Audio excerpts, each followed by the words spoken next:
Welcome to another episode of the Chrissie Mayr podcast, starring me, Chrissie Mayr.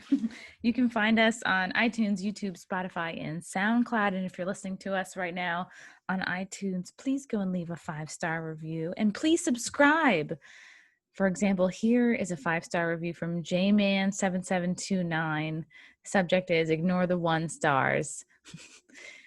They're all butthurt libs that can't stand free speech. Podcast is great with interesting guests. Oh, thanks, J-Man. That really means a lot to me. Yes, please subscribe, guys, and sign up for notifications because my videos often get demonetized due to my scandalous content. So I just want to make sure you guys are able to see all of them. Speaking of seeing all of something, this episode is brought to you by Manscaped. They are the best in below-the-waist trimming with precision engineered tools for your family jewels. They're based here in the U.S., but they just launched in the U.K., so now my friends overseas can get in on this deal. I don't know if this has ever happened to you. If you're a guy and you're listening and you shave your junk for yourself or for a girl or you know, because you're bored. Sometimes you nick yourself, and then if you hook up, it's like burny and stingy and annoying. And manscaped.com is here to help you with that. And their shit is really great and really quality. They sent me a bunch of stuff. I gave it all to Frank. He used the lawnmower, which is like their very nice precision clipper. The battery lasts up to 90 minutes. It comes with a really great recharging station. It's legit. It's waterproof. It has a cutting edge ceramic blade. It will reduce any awkward grooming accidents. They also have got all kinds of cool like ball tonics and good products, good quality stuff. There's also a weed whacker, which is good if you suffer from nose and ear hair. Like I know my dad does. He's getting that for Christmas. But this is the time to do it. If you're a dude, give this a try. Go to manscaped.com. Use the promo code CMP for 20% off plus free shipping. And ladies, you know what I'm going to say already. Yeah, get this for your man. Christmas is coming. Get that stocking stuffed. Manscaped.com. Use the promo code CMP. Get 20% off plus free shipping. Their products are really, really quality. Packaging is great. Can't say enough good things. Speaking of good things, I want to talk to you guys about Cushy Dreams. Cushy Dreams is the best. They've been my saving grace during this quarantine. They have a full lineup of premium smokable CBD. They specialize in extraordinary CBD-rich hemp flower, aka bud, that comes in cans. Woo, I smell it already. And they also do pre-roll CBD joints, which are really great and easy if you're not like a person with a pipe or a apparatus. You just smoke the joints. It looks and smells just like marijuana, but it's not. There's under 0.3% THC in there, so you're not going to get high, but you're going to get all the health benefits of CBD. It's cannabis that ships directly to you. It's legal in all 50 states. Join the men and women who are sick of vapes and gummies and they want to smoke their CBD. Cushy Dreams, Kushy, dreams, like a dream. Get your high-quality CBD bud. Use the promo code CMP for 20% off every order. That's every order, not just your first. Plus, get free shipping. Each batch is slow cured for 2 to 4 weeks to guarantee maximum freshness and preserve flavor and cannabinoids. It's grown here in the USA. They do so many independent lab tests to ensure quality, compliance, and purity. It's all posted on their website. Everything is 100% hand trimmed. It's never machine trimmed. They make everything in small batches. It's very quality stuff, and it's really helped me with my anxiety problems. It's like relaxed my whole body and mind. But I'm also not like high and can't get anything done. I mean, that's fun, but sometimes you want to get stuff done during the day. Anyway, go to kushydreams.com. That's KUSHY. kushydreams.com. Use the promo code CMP. I am so excited to have this guy on the podcast today. I've done his show a few times. He's done my Never Have I Ever show in the past. He is the host of the very well-known Killstream, I guess, podcast, live stream. I'm not sure what to call it. Ethan Podcast Ralph. / live stream. Yes, Ethan Ralph. Thank you so are much. You? Good to be here. You Very good. Just got back as we were talking. Yeah, you're coming off a very exciting. Good. You sound a little snazzy. Maybe it'll go away. So yeah, Ethan, tell me about, you just came from DC. Actually, I'm in Richmond today. Do I sound okay now, by the way? You sound a little flappy. It sounds like Okay. Oh, man. Okay. Oh, good old. Okay, give me a second. I don't know if No, that's let me me. see. Could that be me? Let me see. No, it might be me, but let me record. Yeah, let's just hold up then. Oh my God, these tech issues are driving me crazy. All right, let me see. It was working fine earlier, so All right, let's let me pause for a second. record it. Just Okay, Ethan, tell me about where you just came from. I just came from the protest here. Well, I don't know if it's a protest or what you would call it, but the Infowars was doing some caravan up through the eastern seaboard, maybe you would call it. They came up through South Carolina, and then Owen Schroyer came up through Richmond today, and then DC tomorrow, or not tomorrow, but on Saturday they're going to do the big MAGA march or March for Trump or whatever's going on Saturday. So I'm going to be there for that. And then tomorrow, I guess Alex Jones is doing something in DC tomorrow as well, but he's going to be there on Saturday. A lot of people are coming out on Saturday. So I was actually already going to DC this weekend. Wow. So how fortuitous. So I'm going to check that out and see what's going on. But yeah, I figured, I'm in Richmond too. So it's only like 2 hours from DC. And they happen to swing up through here. So I went and checked it out. It was in the state capital area, probably about 10 minutes from my house. So wasn't too bad. I broadcast it live on my D Live channel there and got back here. So yeah, that's what I've been doing this evening. Yeah, I just cut away what's happening right now. I don't know if you heard, but yeah, Alex Jones is on Tim Pool right now with Michael Right. Malice. Yeah, and they have been they've been on since 8. So they've been on over an hour and a half at this point, hour 45, and it's crazy. I just was looking at their super chats going oh my God, how much money must he be making? It's wild. I mean, and of course, Tim deserves it. He works so hard. And, but it was interesting to see him freaking out. The whole time I think he's worried, oh man, that everything Alex says is going to get him suspended or shut down. So he's almost in babysitter mode. And Michael Mouse is just having a great time. Michael Mouse is kind of almost being a handler to Alex, because Alex definitely needs a handler. If you watched him on Rogan with Tim Dillon, I think it helps to have a third person there, just because Alex can so easily get into Alex mode, Yeah. And it's fun. Right. He dominates the conversation so much too. It's good to have. It's good to have. Also, just that he's bouncing around so much, it's good to have something else to take his attention to. But yeah, he was in South Carolina today, so I didn't know if he was coming to Richmond or not. He sent Owen Schroyer up through Richmond, and then I guess he flew into, I don't know where Tim Pool is, DC area, I think. So I think Alex is probably already in the DC area. I'm going there in the morning. So I'll be there tomorrow afternoon. I'm not sure. He's doing something tomorrow. So we'll see what's going on. And then on Saturday, I think it's Freedom Plaza. Everybody's going to be there. So we'll see what happens. I'm going to probably be broadcasting that live. Yeah. Killstream. I had so many friends that have been are you going to the Trump rally on Saturday? And my birthday was yesterday. I was supposed to have this I'm let me have this romantic weekend with my boyfriend. We'll go to the Poconos. You know what I mean? We'll go somewhere with a heart-shaped tub and we'll try to have sex on a bed that's not, because our current bed is it's falling apart, man, and it's not even that old.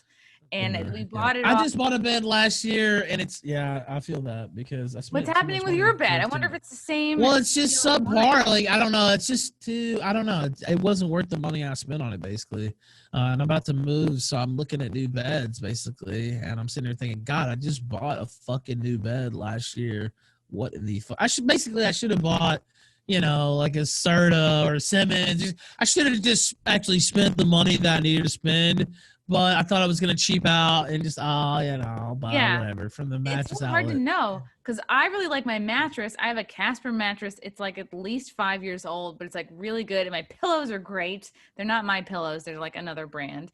But the frame itself, we can barely, it's a hindrance to fucking, that's for sure. It squeaks, and then you'll hear a like a screw pop off, and then on one side, for some reason, like on Frank's side, like the wood is like puckering out on one side. It's like one, you know what I mean? If I were to like, if he were to give me like a people's elbow or something, the whole thing would fall apart. You know, we can't do our normal sex moves like you know, putting me in a headlock and shit, you know. So we're sit there and be cognizant, yeah, for the whole ring. I don't know if you've ever seen the whole ring fall apart or something like that on wrestling. Yeah. Where And so we've been, and our lease is up here in this apartment in March. So we're like, okay, we want to move somewhere else. But then we're like, we had this conversation of like, is it really worth the next 4 months, like with this fucking bed, this sad bed that we really can't like bang on? It's like it's not inspiring of anything. So.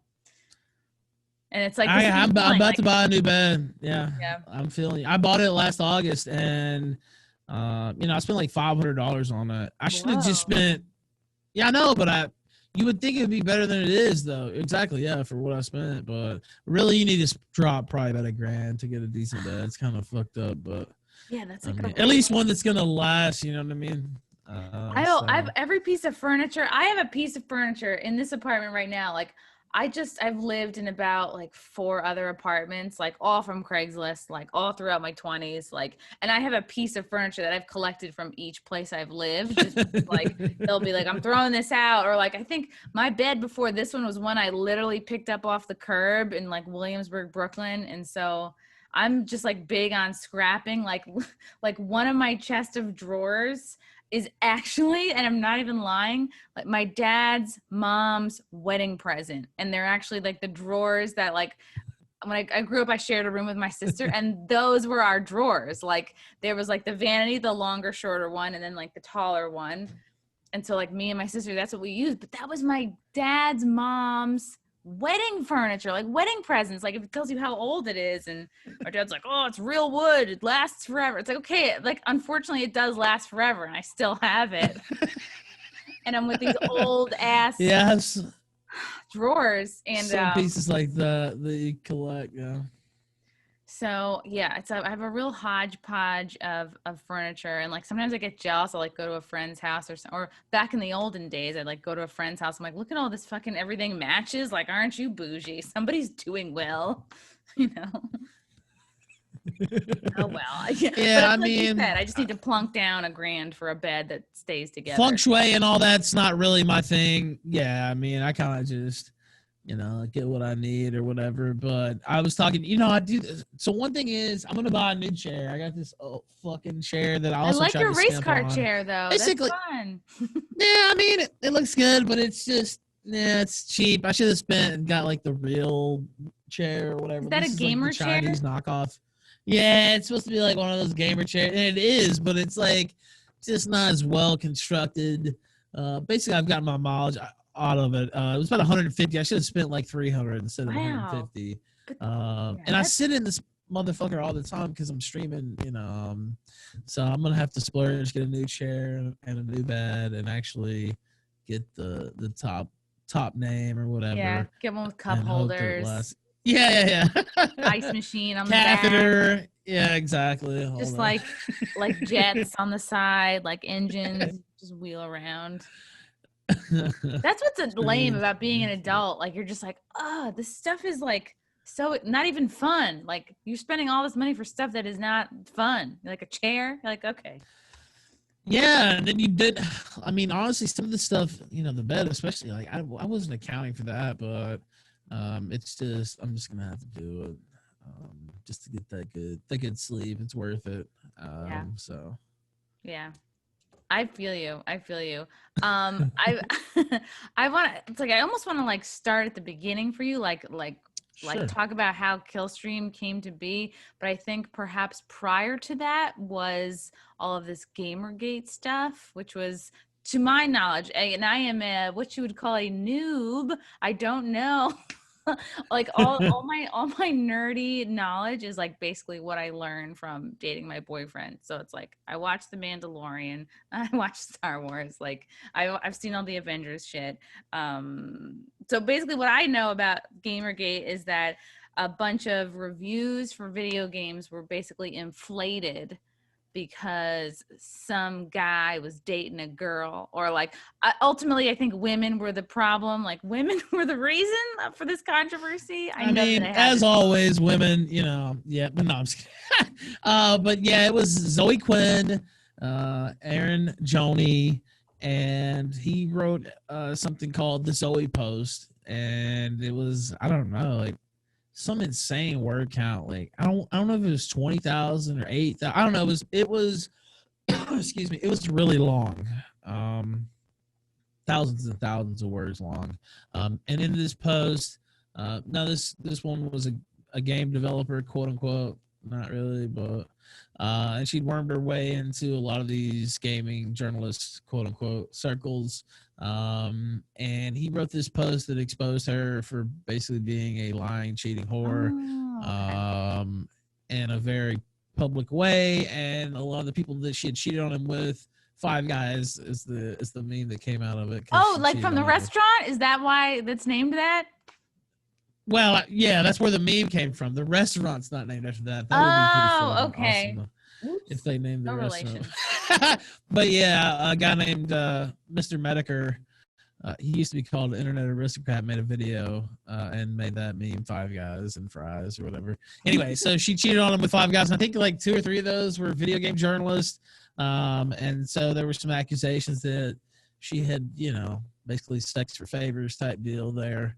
And then about 2 weeks later, I think August 28th, 2014, there was another event where game journalists, basically as a reaction to some of the blowback that had happened with the Zoe Quinn thing, put out a bunch of articles saying gamers are dead, kind of. Some of them literally said gamers are dead.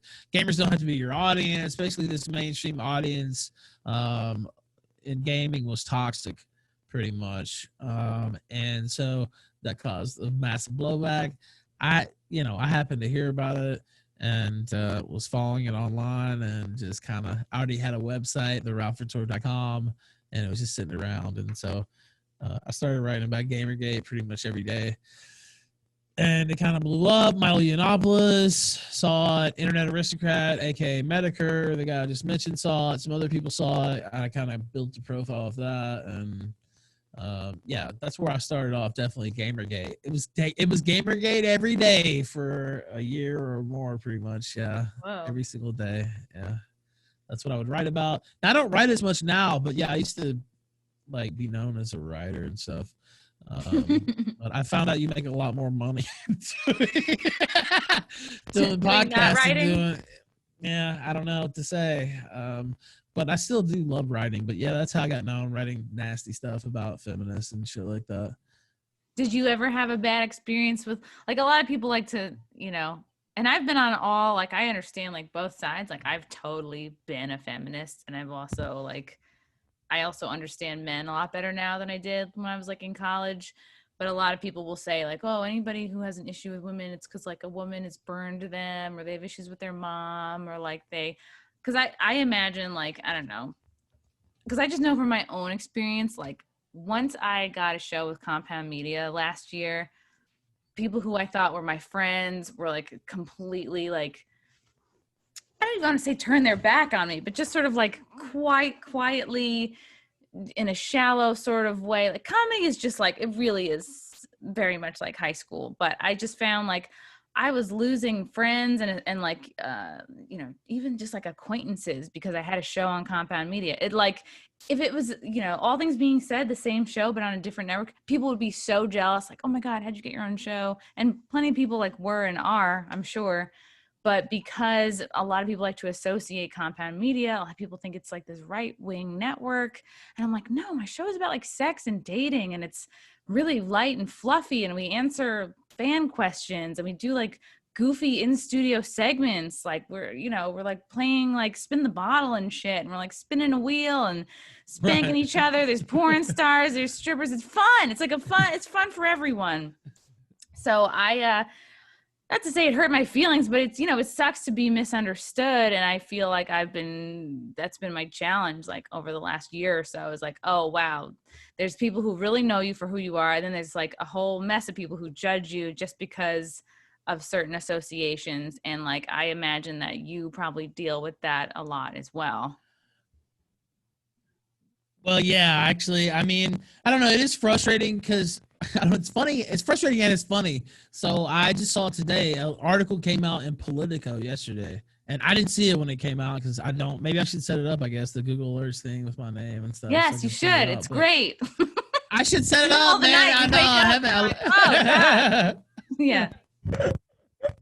But I just never had. Anyway, I found out about it today, and they had called me. What was it? White A white supremacist, supremacist sympathizer. sympathizer. Yeah, something like Sympathizer, that. yeah. And I was like, okay, like I've never heard that before.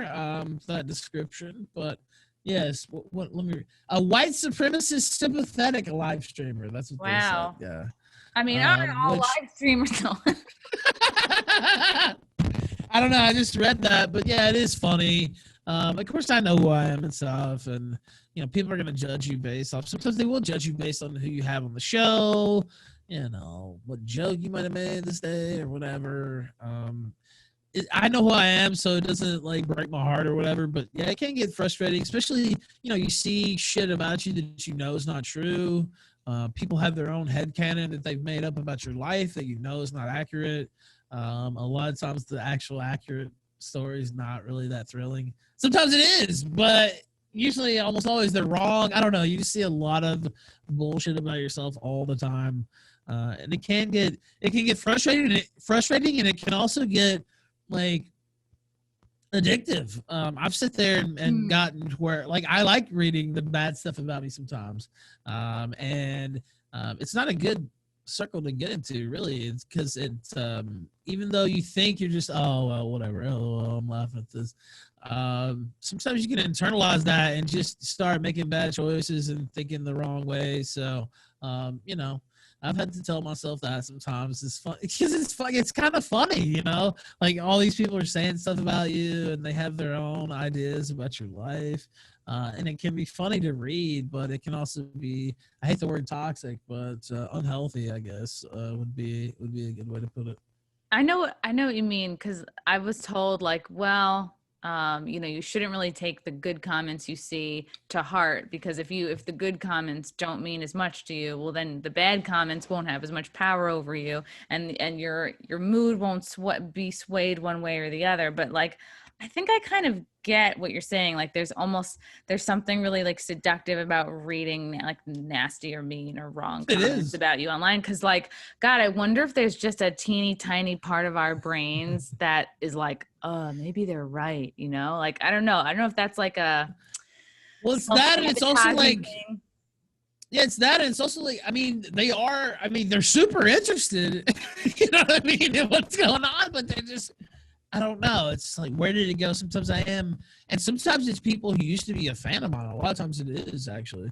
And so you're sitting here and you're thinking, where did it go? Like, where did it go wrong with this person? You know what I mean? Like, I'll sit there and think sometimes. Like, I don't know. It's not really worth spending time on. But, yeah, I do find myself in that situation sometimes and have to tell myself, you know what? Just fuck this. Don't pay attention to it. And what you said, actually, I found what helps me the most is taking the good comments to heart, because sometimes you'll focus on the negative so much that you don't think about all the positive that you have, all the pages that you have, people supporting your show, making it a success. You're focused on 3 losers who don't even care, don't support the show at all, don't do anything. So that's what I found, actually, focusing on the good, because usually if you got a good show, I know you do well with your show as well, you got a lot of people who enjoy your content. There's no reason to focus on the bullshit, and I mean sometimes it happens, but it's not worth it, really.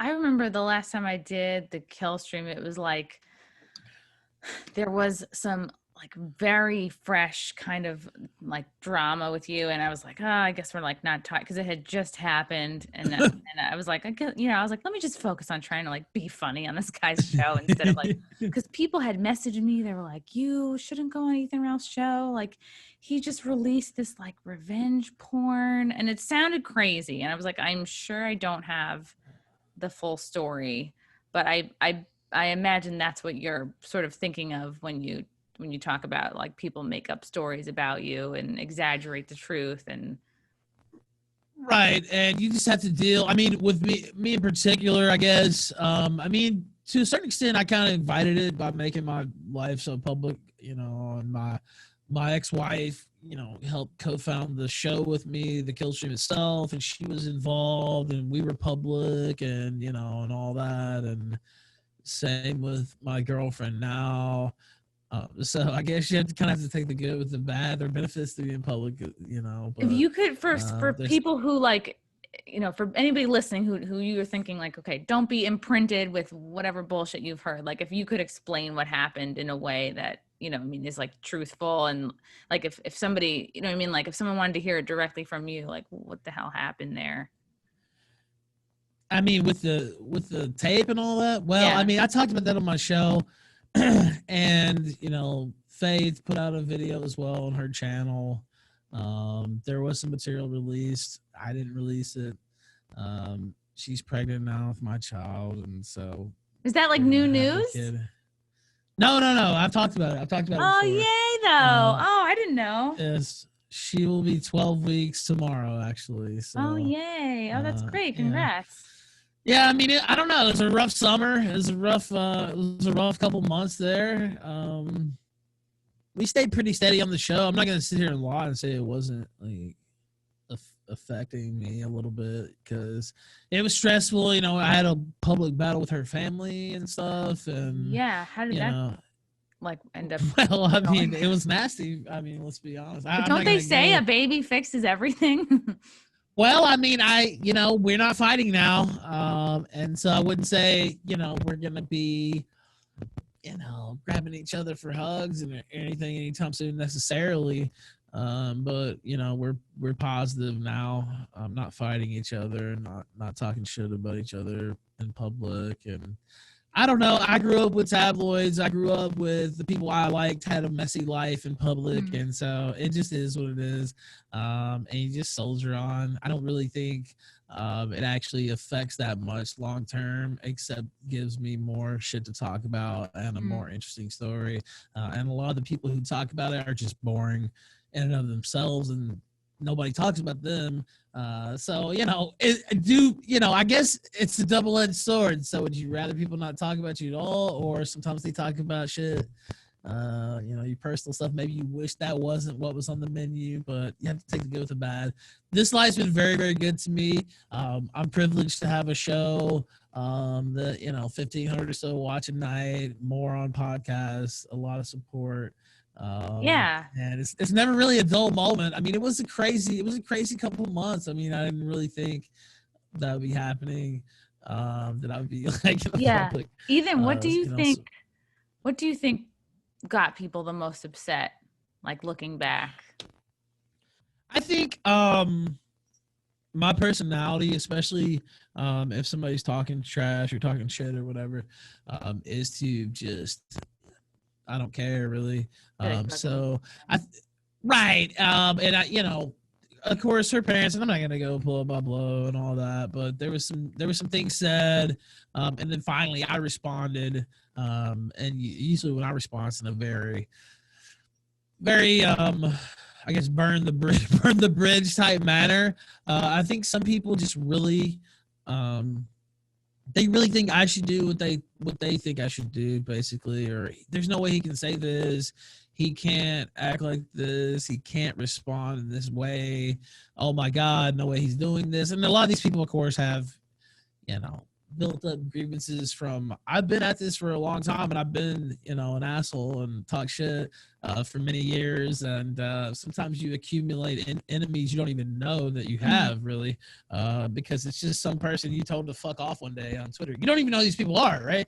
That's the thing where, and I'm not trying to say, I'm not Brad Pitt or Tom Cruise or something. Like, it's not like there's so many people that I can't even comprehend all the people who pay attention to me or something like that. But a lot of times you just, on a one-to-one interaction, you might tell somebody to fuck off or eat shit or whatever. Or you quote tweet them and tell them you're a moron or whatever. Well, it's nothing to you, you know, an hour later, you're not even thinking about it. But they're thinking about it 6 months later. They're like, this guy's an asshole. I'm seeing what he's doing here. Let me dig this up. Let me screen cap this. Let me record this. And I think a lot of it is that, you know, I've just kind of been very abrasive for so many years. And, you know, you accumulate a lot of people who don't like you that way, which is something that, I don't know, I signed up for that. So I don't want to sound like I'm singing a sad song because I've always been a big believer. If you put yourself in the public arena, you signed up for that. Like, you signed up for the good, you signed up for the bad. And you know, the bad might be really bad. But that's just what it is. So I mean, you know, I don't advocate people getting hurt or anything like that. Don't get me wrong. But as far as the arrows, the slings and arrows being thrown your way rhetorically, that's what you wanted to be. You wanted to be a public figure. And that's what you got into. So I really feel you on that, because like I one time had a fan, somebody was like, oh yeah, it was Frank. He was like, oh, did you block so-and-so? Like, he's a fan of yours. I'm like, yeah, he was like saying some like kind of nasty shit to me. And then I had this weird moment of like, yes, I generally really love and appreciate my fans. Like I want to make them happy. I feel like that's what I'm like called to do, is to like make people happy, Sure. make light of situations, make fun, you know, always trying to make shit fun.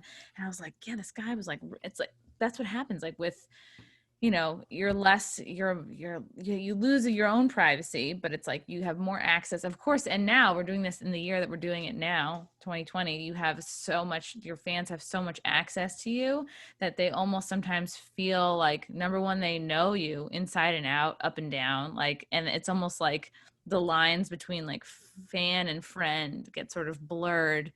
You know, so they feel like, oh, well, she jokes around, like, so I'm going to joke around. But it's like, meanwhile, you've said some like actually really shitty stuff to me. And like, maybe it did hurt my feelings. Like, maybe I was feeling fat that day or whatever. And then it's like, yeah, I just blocked you.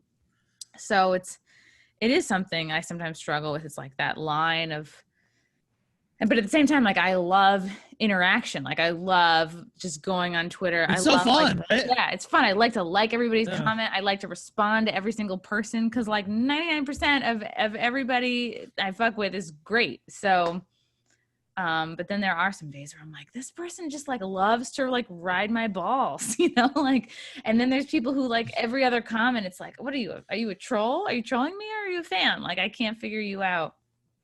And then multiply that by, God, I mean, like, yeah, I mean, you definitely have, you know, way more, like thousands. Your show is like so huge, and it's it blew me away, because I think you do it on Discord, right?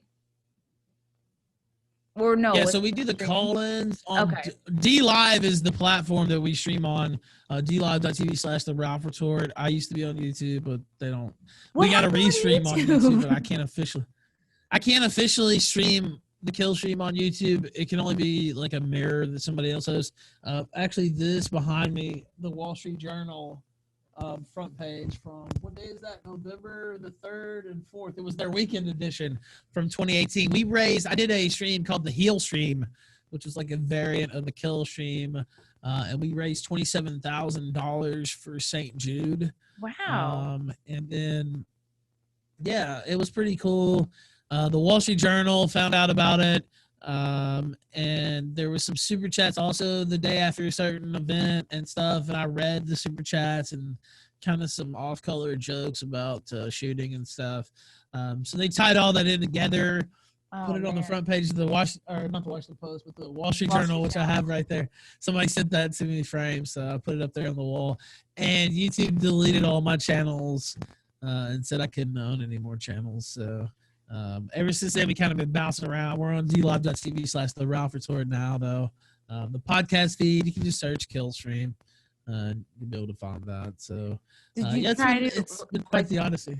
Did you try to, like, I mean, when YouTube banned all your channels for what sounds like something that wasn't really your guys' fault, it just was like some shitty comments on it. So it was kind of it's provocative to do a big charity stream, and then we had some, I guess you can say, off-color segments. We had a couple people debated the Holocaust on that show, like whether it happened or not.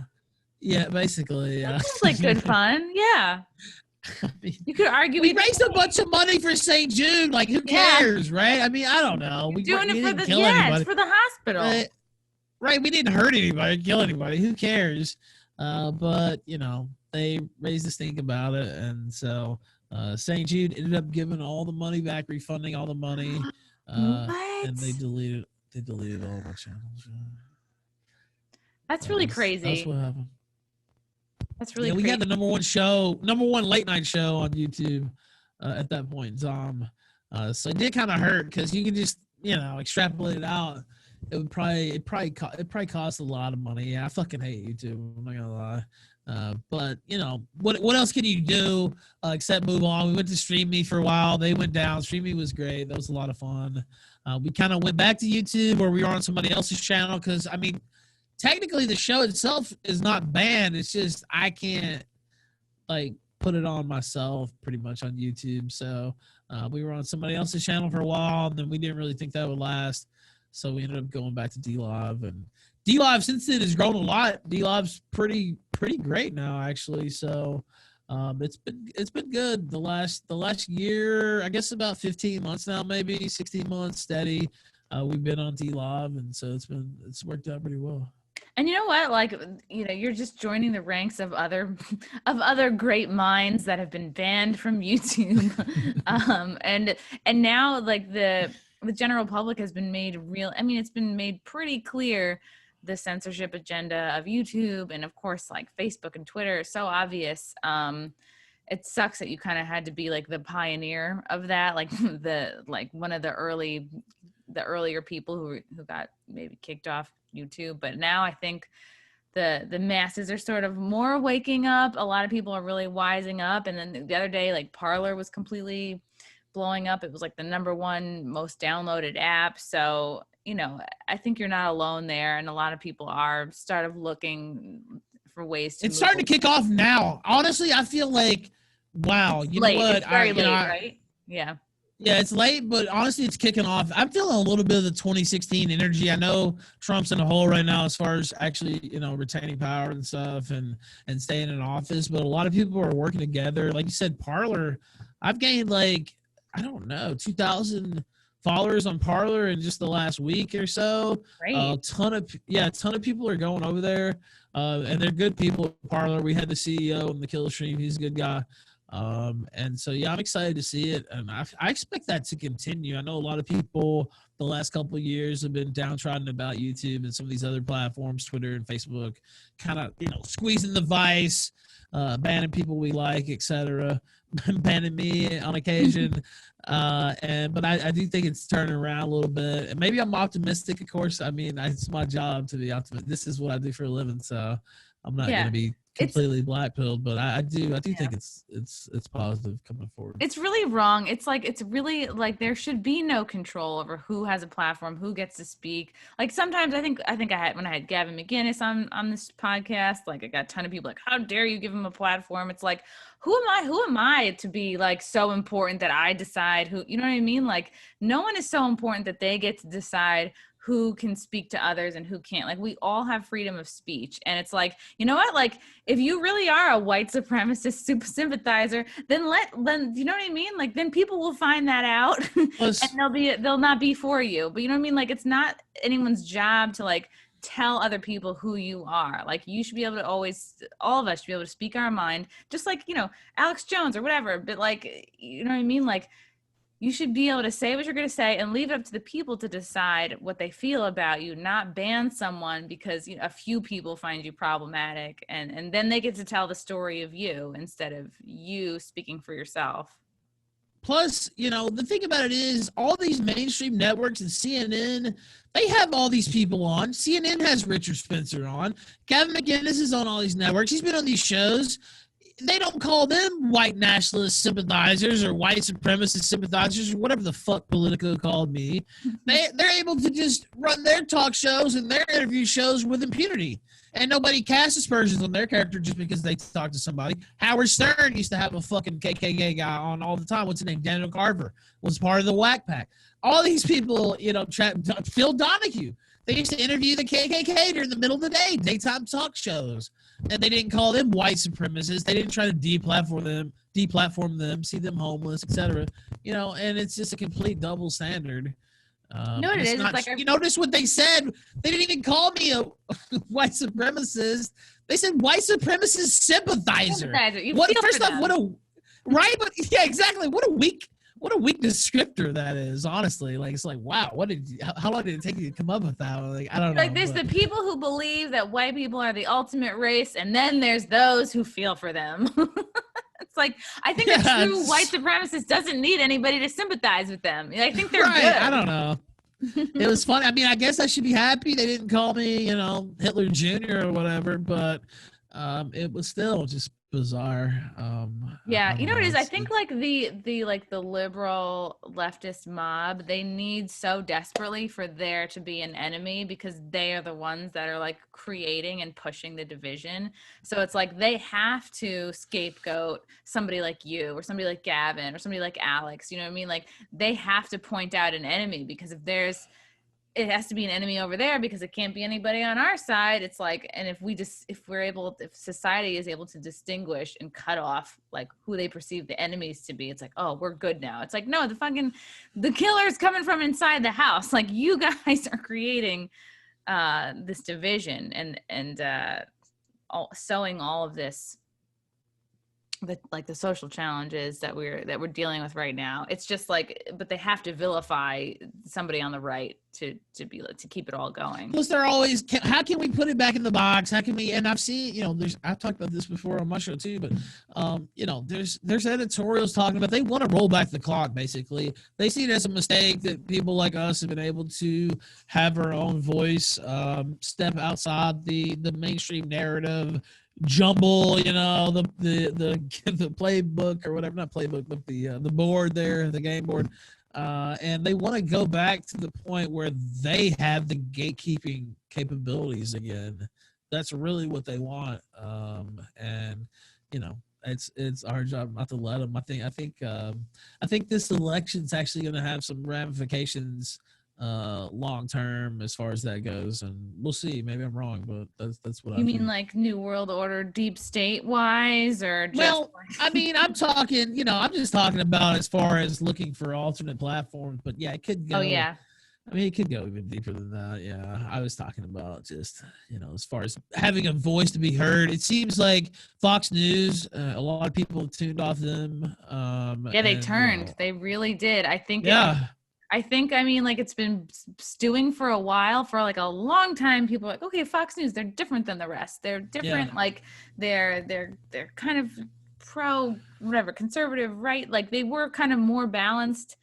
And then just like a switch went off, almost like they received messages like from their superiors, and it was all of a sudden, oh, like we think Biden won, you know, like they just, because you know what it is? It's almost like that they were, you know, like Disney through Fox. It's like, okay, this is our way to kind of try and brainwash people on the right. And it's like, yeah, as soon as that happened, I think Fox lost like 2 million of its listeners, but they still have like 4 million people listening to them. So it's like, it's working for some people.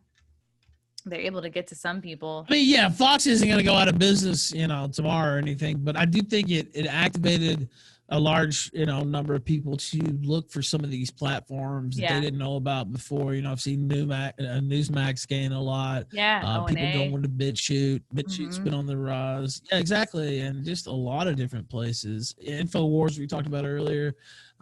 Just a lot of non-mainstream stuff. So.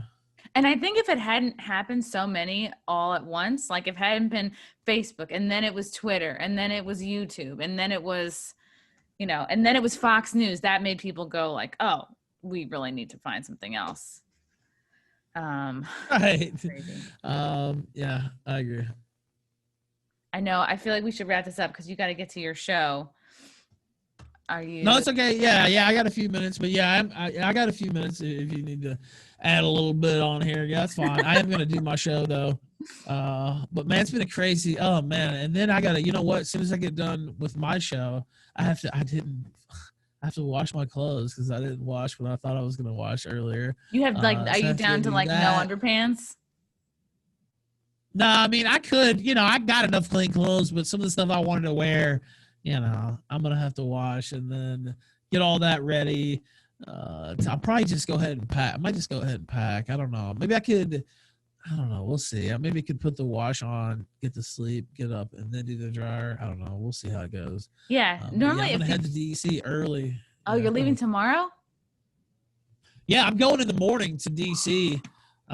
So I'll probably go there and have lunch. Founding Farmers is a really good place that I'll probably go to again with my girlfriend and a couple other friends. And then Alex Jones is going to do something. I don't know if it's in the afternoon. So I'm going to check that out. And then I'll probably do a kill stream from the hotel tomorrow. We'll Ooh. see. And then on Saturday, it's the big Trump rally. And I think there's going to be a lot of people. I mean, there were like 100, maybe 100, 200 people, something like that here in Richmond tonight. And the ballot's not even contested here. Yeah. Biden won pretty handily here. So still a decent turnout. So I think it's going to be pretty big on Saturday. We'll see, though. Yeah. Do you think it's going to come down to Amy Coney Barrett being the kind of like deciding factor? I don't know. I'm not sure if it's going to get to the Supreme Court or if it's going to happen or not. Trump saying some more stuff's going to come out next week. For me, I think it's just more about whether it overturns the results or not. It's kind of just about making a statement, really. Yeah. And also how the Democrats just, changed basically forced Oh yeah, there were mail-in so many. balloting in so quickly. Like, There were so what I many mean? 2 or oopsie 3 months. glitches on the machines that favored the Democrats. There were no like glitches that favored. You can't just implement mail-in balloting in 2 or 3 months on a national scale and then expect people to trust that, because it just didn't. People aren't used to, well, a million ballots just came in tomorrow. Even if they were legit, you made it look fucking shady just by how you did it. You know what I mean? And so that's their fault. And they're saying, oh, well, that's just how mail-in balloting works. Well, guess what? We never fucking did mail-in balloting on this level. Nobody fucking knows that, even if that was legit, which, of course, I'm giving away a lot of points to even say that was the case. But, even if it was, say it was legit, it doesn't look legit because we've never experienced this and there was no groundwork laid. You didn't, And there were so many other sketchy things like blocking up the window. Yeah, who the fuck? And not who thought that was a good look? Yeah, I don't know. They did all the sketchiest moves, not letting people on the left and the right watch the ballots being counted up. And there's so many video instances of people like filling in circles. And there's this angry guy on TikTok ripping up ballots. And it's like, they're definitely not doing a good job of covering it up. I don't know. I just, even if it's legit, which I don't really think it was their fault. They're the reason people doubt it. You had to force that mail-in balloting. People could have went and voted. They didn't. They did that because they saw electoral advantage. We didn't have to do mail-in balloting. People are this COVID shit is just it blows. And like voting has been the crustiest, oldest, most old-fashioned thing forever. It's like, I mean, like we're in the 2000s, but we still have to go to the place. We have to go to the church or the school, and we vote on the paper, and we stick the Scantron in the thing. And it's like, and you're trying to mess with that. That's like the one thing that hasn't been updated or evolved this whole time. And now you're trying to switch it up and mail everybody, and dead people are voting. It's a mess. It's a mess. It's a mess. It's a mess. As Mr. Trump would say, that's true. Yes. No, Ethan, this is great. We'll have to continue this conversation. Maybe in a few months we'll see where things shake out. But until then, where can people find you, follow you, support you? Okay, Killstream.live. That's the home base there. You can get all the stuff. All the infos, killstream.live/show. That'll take you to the Killstream itself, Monday through Friday, 9:30 p.m. Eastern, usually. Tonight I was doing some stuff earlier, and now I'm recording with Chrissie, of course. But usually that's the time. And then what else? Oh, patreon.com/the Ralph Retort, and also subscribestar.com/the Ralph Retort. All that stuff if you want to support, if you enjoyed if you enjoyed this or you enjoyed the Killstream, you can support there Or if or you just watch too live. You know, I get. if you too are a white supremacist sympathizer looking for some, Look me up. Send me your Yeah. money. I appreciate it. I appreciate it all. Even if you hate me, I will definitely accept your money. hate dollars. Yeah. Yes, I've gotten some of those before. Hate Yeah. bucks. It's hate bucks. I love it. All right. Thank you so much, Ethan. Thank you so much. I enjoyed it.